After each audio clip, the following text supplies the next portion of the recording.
Dívida, Maria Lúcia Fatorelli, muito obrigado pela sua presença aqui no programa. Eu queria que você tentasse explicar em 3 minutos, o que é difícil, a tarefa é árdua diante do massacre de propaganda do governo a favor da reforma da Previdência. Eu queria que você explicasse por que o déficit, o famoso déficit da Previdência, é na verdade um déficit fabricado, que é a tese que você defende, e queria que você explicasse isso à luz do parágrafo 194 da Constituição Brasileira. Em primeiro lugar, agradeço a oportunidade de estar aqui com vocês. Uma honra para a Auditoria Cidadã da Dívida. E essa questão da Previdência, ela foi a maior conquista da Constituição Federal. Os constituintes colocaram no artigo 194 da Constituição a seguridade social, a segurança do povo. Que não é só Previdência. Não é. São 3 fatores. É um tripé. É previdência, assistência e saúde. Foi a principal conquista social. Ela é tão importante que na própria Constituição, no artigo 195, os constituintes estabeleceram o financiamento desse tripé. Então, eles colocaram lá fontes variadas de financiamento, como uma cesta. Nessa cesta, eles colocaram, primeiro, os trabalhadores e empregadores vão contribuir com uma contribuição para o INSS incidente sobre a folha, paga tanto pelos trabalhadores como pelos empregadores. Também, as empresas vão contribuir sobre o lucro. Então, foi criada a contribuição social sobre o lucro líquido. Criaram também a contribuição que incide sobre o consumo.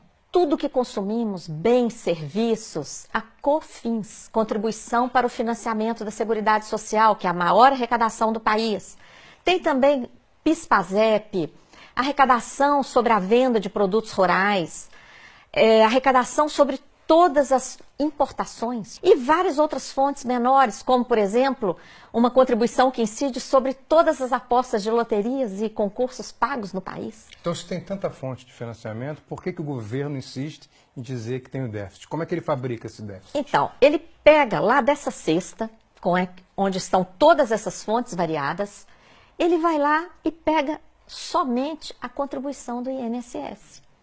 E compara o que se arrecada com essa contribuição, paga por empregados e empregadores urbanos e rurais, ele compara isso com todo o gasto da Previdência, que é o maior entre o tripé da Previdência, Assistência e Saúde. O maior deles é a Previdência.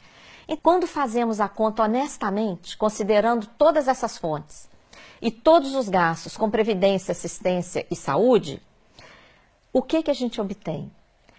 Uma sobra de recursos de dezenas de bilhões de reais todo ano. Sem falar que há dívidas de empresas que têm um montante de 350 bilhões com a Seguridade Social, né? Isso, a sobra de recursos ainda poderia ser muito maior por causa da sonegação, que você menciona, que ultrapassa 400 bilhões de reais, segundo estimativas, inclusive a lista dos devedores da Previdência. As desonerações, que são setores que são liberados de contribuir para a Seguridade Social. Por exemplo, o agrobusiness. Então, é uma infâmia muito grande. O governo libera o agronegócio de pagar a contribuição e depois fala que tem déficit. E ainda quer botar a culpa nos trabalhadores rurais, né? É uma inconsistência. A sobra de recursos é tão impressionante que existe a tal da DRU, a desvinculação. E por que desvinculação? Porque essa cesta de contribuições, elas são vinculadas pela Constituição para a Seguridade. Então, vem o governo, aumenta a DRU, que é essa mordida, morde atualmente 30% dos recursos da Seguridade Social, desvia principalmente para pagar juros da dívida pública. Que responde por quase 50% do nosso orçamento. Todo ano, né? E depois vem falar de déficit? Não. Maria Lúcia, essa explicação dos ovos, né, dos 8 ovos na cesta, é muito boa, porque ela consegue se contrapor a essa propaganda maciça do governo que tenta impor uma visão da reforma da Previdência para o grande público. E, ao mesmo tempo, a grande mídia faz o mesmo, inclusive através de analistas políticos que sempre repetem: a reforma da Previdência é primordial e sem ela o país vai quebrar. Muito obrigado por ter sido tão clara com a gente.